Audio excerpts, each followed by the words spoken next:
Halo, selamat pagi Bapak dan Ibu guru hebat. Bersama saya Meldawati Tampu Bolon, calon guru penggerak angkatan 11 Kabupaten Toba.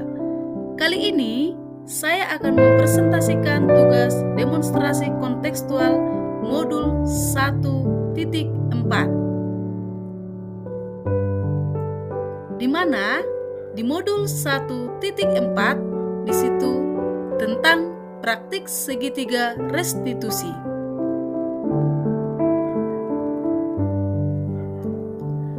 Segitiga restitusi. Apa yang dimaksud dengan segitiga restitusi? Segitiga restitusi adalah proses menciptakan kondisi bagi peserta didik untuk memperbaiki kesalahan mereka, sehingga mereka bisa kembali pada kelompok mereka dengan karakter yang lebih kuat, menurut Gosen 2004. Ada 3 tahapan segitiga restitusi. Yang pertama, menstabilkan identitas. Yang kedua, validasi tindakan yang salah. Dan yang ketiga, menanyakan keyakinan. Menstabilkan identitas. Yang pertama, bagian dasar dari segitiga bertujuan untuk mengubah identitas anak dari orang yang gagal karena melakukan kesalahan menjadi orang yang sukses. Yang kedua, anak yang melanggar peraturan karena sedang mencari perhatian adalah anak yang sedang mengalami kegagalan.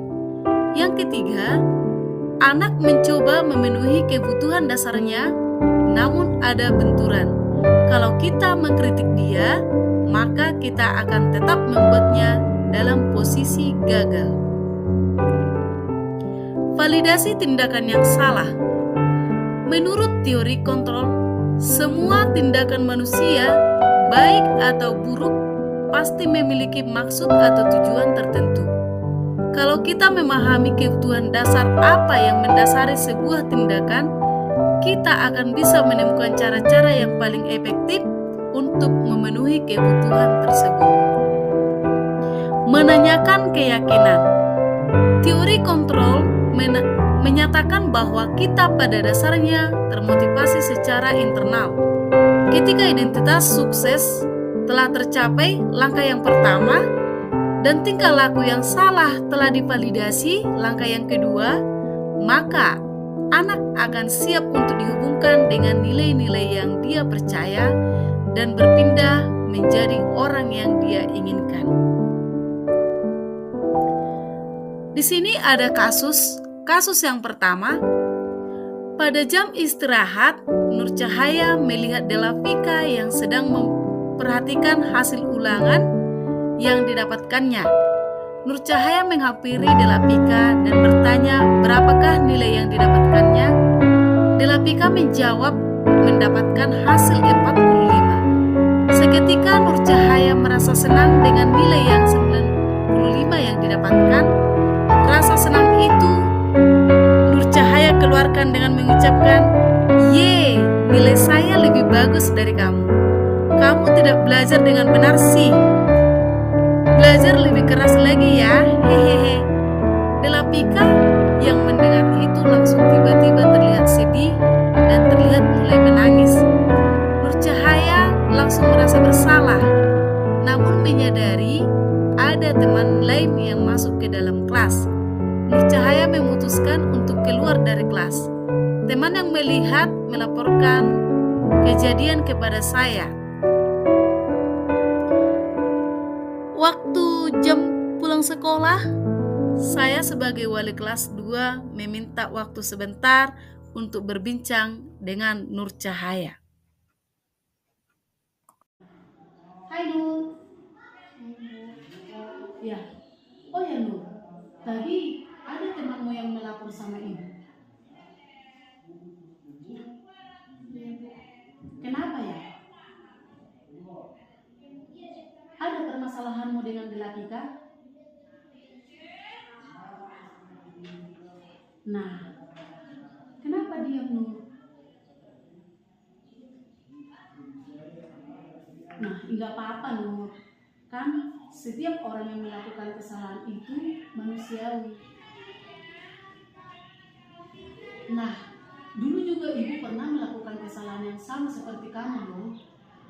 Boleh kamu ceritakan apa permasalahanmu tadi sama si Delafika? Tadi suatu istirahat, aku melihat hasil ulangannya Delafika sangat rendah daripada aku. Lalu aku pergi mengejek dia. Aku bilang, makanya kamu itu harus sering-sering belajar.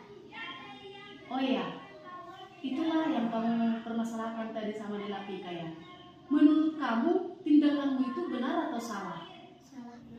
Nuh, masih ingat enggak kamu tentang keyakinan kelas yang kita buat di kelas ini? Ada enggak dari poin keyakinan kelas yang kita buat yang kamu langgar? Di poin keberapa itu?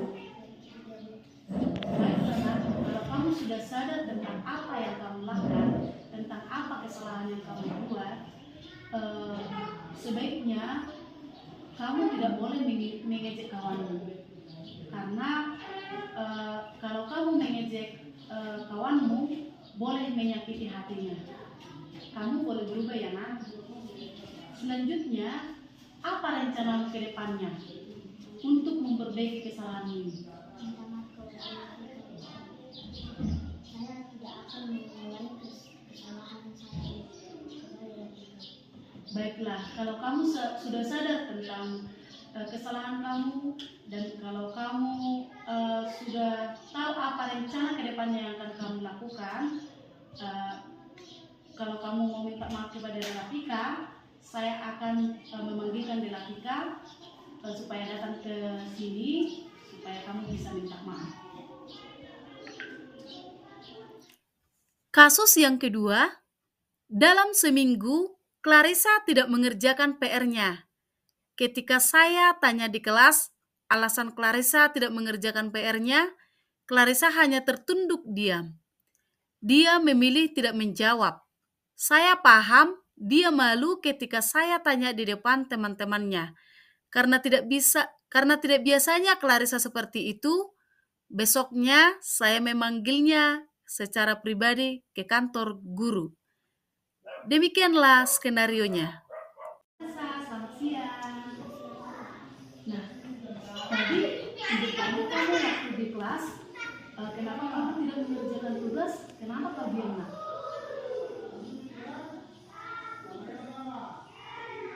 Apa ada permasalahanmu? Nah, setiap orang itu nak yang melakukan kesalahan itu manusiawi.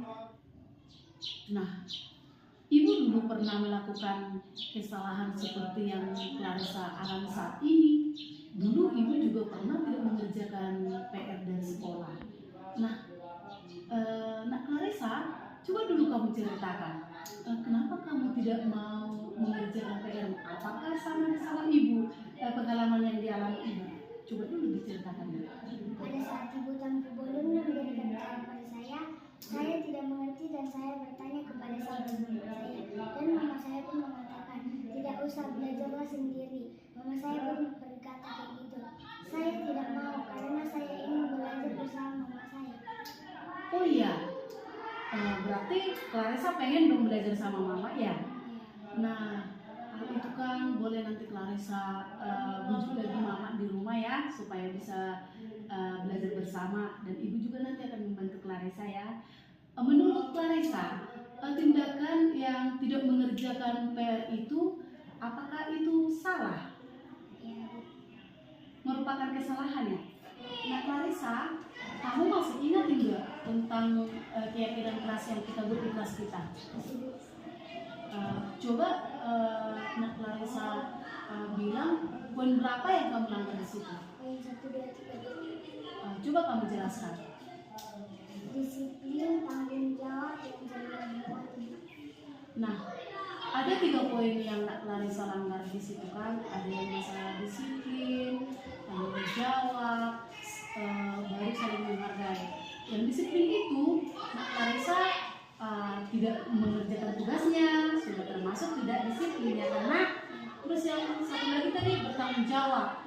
Berarti ketika kamu tidak melaksanakan tugas kamu, berarti kamu tidak bertanggung jawab tentang apa yang kita sepakati, ya kan? Selanjutnya saling menghargai. Berarti kamu tidak menghargai gurumu sama bukan hanya sama di tempat guru saja, ya kan? Kamu juga tidak menghargai guru mata yang masuk ke kelas ketika kamu tidak mengerjakan tugas kamu. Nah, selanjutnya adalah kita apa rencanamu ke depannya supaya kamu bisa memperbaiki kesalahan yang kamu lakukan.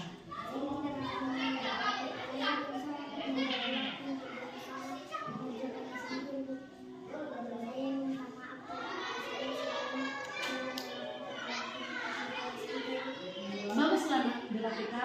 Semoga kamu bisa melakukan sesuai dengan rencana yang telah kamu sepakati hari ini. Terima kasih. Saya senang dengan Ibu Meldawati Tampu Bolon karena sudah menyadarkan saya dari perbuatan yang kurang baik. Salam dan bahagia. Demikianlah skenario tentang praktik segitiga restitusi. Semoga bermanfaat. Salam dan bahagia.